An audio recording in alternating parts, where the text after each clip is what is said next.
Assalamualaikum teman-teman. Apakah di sini ada yang tahu apa itu garawain dan bagaimana cara penyelesaiannya? Di sini saya akan membahas materi tentang garawain.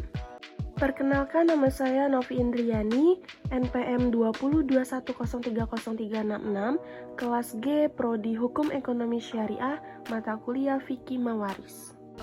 Pengertian garawain. Garawain dimaknai dari kata gara, artinya menipu.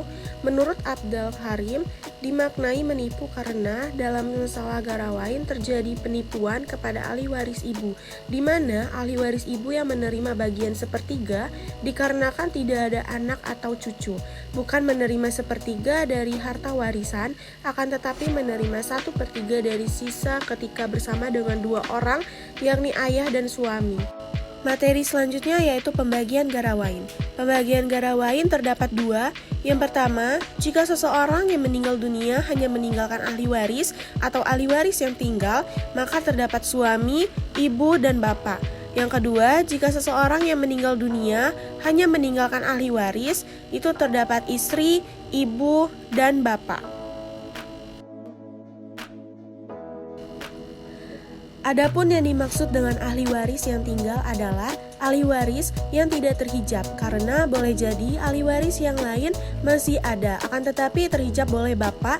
Jadi apakah suatu kasus warisan itu merupakan kasus garawin atau tidak, diketahui setelah ditentukan siapa saja yang menjadi ahli waris dari semeninggal, kemudian siapa yang terhijab, dan ternyata ahli waris yang berhak untuk mendapatkan warisan hanyalah suami, ibu, dan bapak.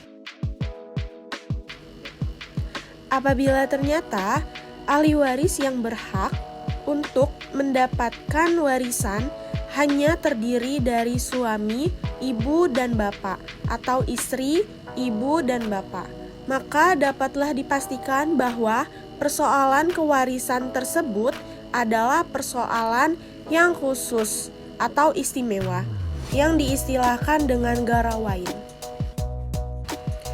Adapun pendapat ulama tentang masalah garawain.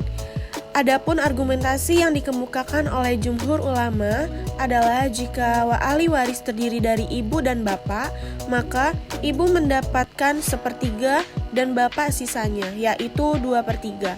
Sehingga dalam hal ini sesuai dengan prinsip bagian laki-laki 2, bagian perempuan 1.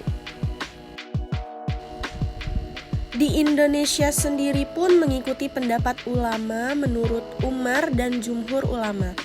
Ibu mendapat 1/6 bagian bila ada anak atau 2 saudara atau lebih.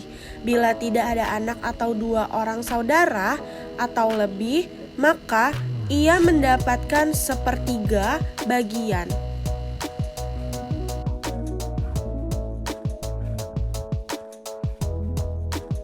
Itu tadi penjelasan materi garawain, dan saya harap teman-teman dapat mengerti apa itu garawain dan bagaimana cara pembagiannya. Terima kasih telah menonton video saya. Jangan lupa like and subscribe.